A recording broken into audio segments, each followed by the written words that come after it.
Let's talk Ghost of Tsushima. So I'll ask you once again, Samurai. Do you surrender?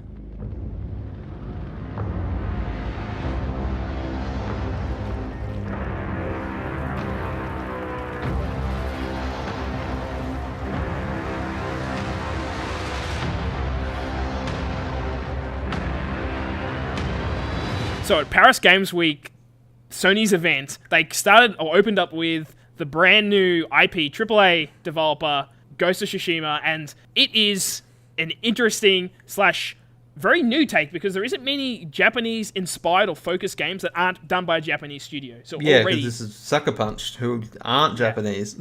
and it's even like the mention of Sucker Punch is the thing that actually kind of stands out to me in a way. It's like, until you got to Sucker Punch, what were your thoughts on the trailer? Like, I feel like there's that line when they say Sucker Punch, I'm like, oh shit, it's Sucker Punch. They're big. They're big. I was always curious because I always like games based on history. So to see it kind of like it looked like feudal Japan. I mean, Neo was very late in that, but yeah, like when it opened, I was like, "Is this Neo?" I'm like, "Nah, graphics are way too good. This isn't Neo. It's above Neo. This is." Yeah, this is something else. And then I was thinking Onimusha, and I'm like, Onimusha's full of demons and stuff. I'm like, is that going to drop at some point?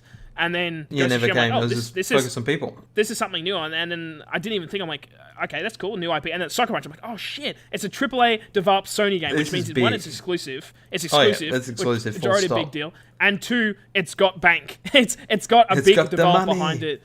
Yeah, that's going to spend a lot to make it solid and a system style. Like that's like kind of the point of these game developers. Like for Sony, it's like make every game that's first party a big deal. The big one. You want this game. This is the game people are going to talk about. Hello. And what people want. And just, the vibes you get as you're seeing them. Like, every scene looks so good. Oh, yeah. Like, just each scene, you get the vibe. Like, there's a bamboo forest. Like, there's a village on fire. There's, like, a swamp with the cranes. Like, I don't remember if they're flying around, but they were, like, perched. Yeah, it's very, like, when you think of Japan, it's like, that is what you think. Everything. I can't remember if it might have been sugar blossoms, possibly. Oh, cherry blossoms. Cherry blossoms, yeah, they definitely were. Yeah, in my head, I'm like, you think everything's Japanese, and I remember it being in the trailer. So I'm like, it must have been in there. I just can't remember what scene had it. But I'm like, I'm pretty sure Westerners making this game because, like, what's in Japan? This, and this. Let's chuck them in. Yeah, and that's the interesting thing because I'm just so used to Japanese studios taking on Japanese games. Like this one's like, no, we're taking it from a Western approach, which it's different because just the Western development is just entirely a different ballgame entirely. And Sucker Punch has always been about like an open world freedom of exploration, and honestly, with them Infamous being probably their biggest game they've done or series they've done, it's been about powers, which is kind of the biggest question off the bat. Was like, Sucker Punch's last game was all about building up to be like this godlike character with just ridiculous powers and the spectacle of everything. This game's like, no, that's not what this game's about. It's more about, like, the way they described it was like an open world feudal Japanese game where everywhere you go, it's like the way you describe Witcher, it's like everywhere you go, it looks like there's something cool off in the distance. Where it's like, oh, I can go there. I can enter the cool bamboo forest. I can go over there and see the village on fire or save whoever's around there. Like, that's just how they described this game. They wanted to be a open world. You walk around and you just constantly want to be pulled to different directions. Yeah, just open world cool in this setting is like, it's unique in that. Yeah. I mean, sure, you get medieval ones, but Japan's very different. And like, just being able to explore that area would be very cool. And I think the main thing, apart from the open world stuff, is the story has me interested because of what it's taking place. So, like the Mongol invasion of Tsushima. Yeah, exactly. It's literally set in that time period, like the first invasion. Essentially, it's a classic samurai. Not revenge, but like the weapon aspect of it. It's like you're a samurai, you're avenging this village. You essentially the Mongols come in and burn it to the ground. Yeah, this island, yeah, and you're avenging what's happened, and that's seemingly what the plot is. Like, you become this weapon of like justice, I guess. Justice, and that's often like what you see the samurais. It's like they're just this weapon to take vengeance on someone, and that's like exactly what you are. You're this ghost of a location that's going to take your vengeance out on these Mongol invaders. Yeah, exactly. And it is set in a historic time period. So I mean, I'm not familiar enough with these events, but I fully expect after reading about it. Yeah, and I fully expect that it will, as much as it can, connect events together. So it's like if someone died here, it's like Assassin's Creed. Like Assassin's Creed to me is always that, where it's like they pick a time period and they try and work out how to fit the assassins in. I'm sure this is what this game will do too. Where it's like, how can we fit our character into these spots? Yeah, I mean. This invasion is actually well known for the This was like one of the biggest invasions of Japan that failed due to a typhoon, which they called the kamikaze, which is where that word comes from. Right. So later, the typhoon is what wiped out the Mongol invasion. Yeah. So is that right? Japan eventually, obviously, the Mongols don't claim Japan. The Japanese fight back, claim back the island. They flee on their ships, get caught in the typhoon. They summon a bigger army. They sail back over.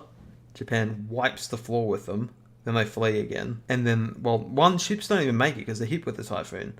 So then, not their big fleet arrives. The smaller ones in Japan just crush them. It's very interesting, especially like history games are really cool when you're like. That's why Assassin's Creed is so interesting because you're like, this is. I mean, while it takes some liberties, it's still telling you a story of what's happening. It feels like you're learning something when you're playing the game. Like, I didn't know this. I can justify this game now.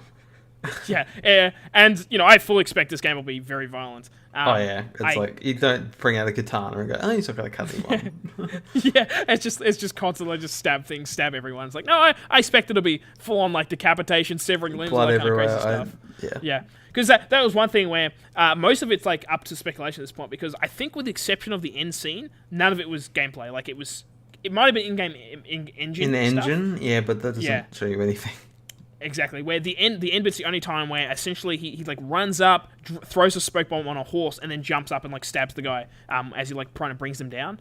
Which straight away I expect that's gameplay footage, and that tells me this is a stealth game. Like there's going to be stealth sections in this for sure.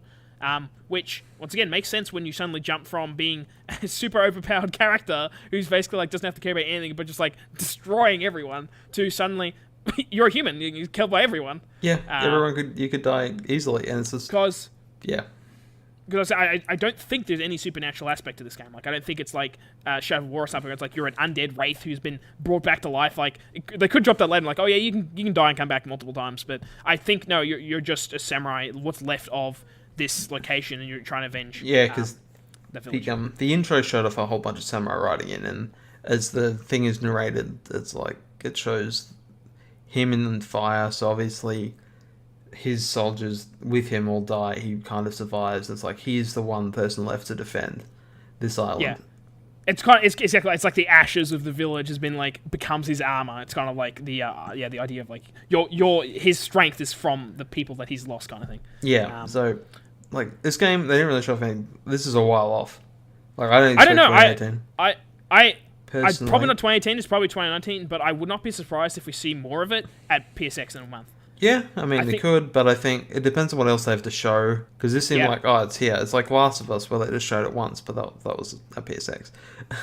Yeah, it's hard to know until PSX, like, at the event, what do they show in the sense of, do they just build on more of what we saw at this? So more God of War, more Spider-Man? Or is it something like, we just announced a new game, let's actually show you some of this game and see how awesome it is? Because it's mostly just been words and the visuals and the fact Sucker Punch is assigned, honestly. Like, as I said, like, if Sucker Punch wasn't assigned, would it be as exciting? I mean, it still would be cool, but I think Sucker Punch adds a lot of weight just because of what it is as a development studio in the past and for Sony, like that team. Oh, yeah. It really, like, sets the level of what you can expect from this game, and that's honestly credit to like Sony's and development teams they've acquired. Like it's like it adds a lot of weight just seeing a name like that. Like, oh, this is substantial just because of that. Yep. But excited, definitely very excited. Yeah, it's very cool. I was like very excited to see this game. So this has been a Let's Talk. We've been talking about Ghost of Tsushima. We're pretty excited. I've been Mitch. Joining me has been Russell. And if you enjoyed this content, please like and subscribe because we've got more right here at Optional Extra. You trained your whole life for this.